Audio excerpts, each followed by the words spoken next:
स्वागत है आपका TS study point YouTube channel में। चलिए आज हम लोग देखेंगे हिंदी ग्रामर यानी व्याकरण। आइए देखते हैं व्याकरण किसे कहते हैं। व्याकरण वह शास्त्र है जिससे हमें शुद्ध बोलना, लिखना, पढ़ना तथा उच्चारण करना आ जाए, उसे व्याकरण कहते हैं। यानी कि किसी भी चीज़ को शुद्ध क्या करने के लिए, बोलने के लिए, पढ़ने के लिए और लिखने के लिए तथा उच्चारण करने के लिए आ जाए, उसे ही व्याकरण कहते हैं। चलिए अब देखते हैं व्याकरण के कितने प्रकार होते हैं। यानी how many kinds of Hindi grammar. There are 3 kinds of Hindi grammar. वर्ण विचार, शब्द विचार, वाक्य विचार। यानी कि व्याकरण के 3 प्रकार है। पहला वर्ण विचार, दूसरा शब्द विचार, तीसरा वाक्य विचार। चलिए हम लोग पहला देखते हैं वर्ण विचार। वर्ण विचार किसे कहते हैं। व्याकरण के जिस भाग में वर्ण के बारे में विचार किया जाता है उसे वर्ण विचार कहते हैं। यानी कि व्याकरण का जो भाग होता है, व्याकरण के जिस भाग में किसके बारे में, सिर्फ वर्ण के बारे में विचार किया जाएगा, उसे ही वर्ण विचार कहेंगे। यानी कि उसे ही वर्ण विचार कहते हैं।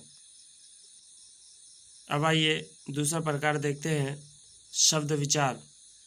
व्याकरण के जिस भाग में शब्द के बारे में विचार किया जाता है उसे शब्द विचार कहते हैं। यानी कि व्याकरण के जिस भाग में वल्ली शब्द के बारे में विचार किया जाएगा उसे शब्द विचार कहते हैं।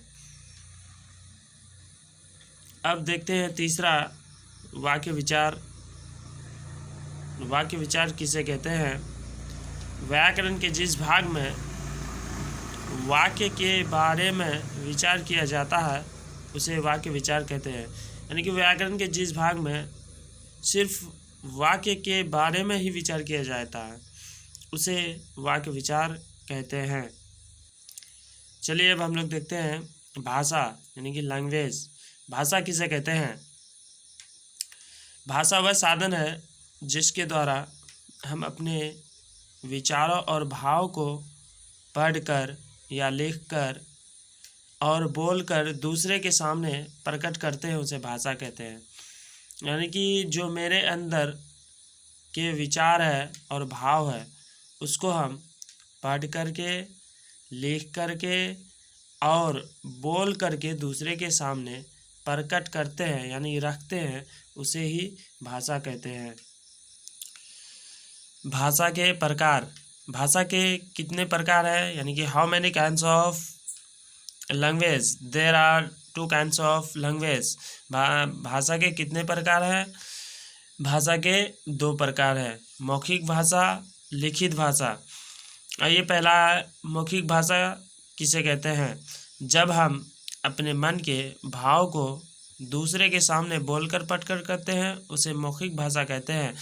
जब मेरे मन के भाव जो मेरे मन में है वो दूसरों के सामने हम बोल करके प्रकट करते हैं, यानी कि बोल करके रखते हैं, उसे ही मौखिक भाषा कहते हैं।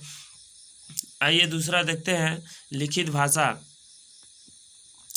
लिखित भाषा किसे कहते हैं। जब हम अपने मन के भाव को दूसरे के सामने लिखकर प्रकट करते हैं उसे लिखित भाषा कहते हैं। यानी कि जब हम अपने मन के भाव को यानी कि दूसरे के सामने लिखकर प्रकट करते हैं, यानी लिख कर रखते हैं, उसे ही लिखित भाषा कहते हैं।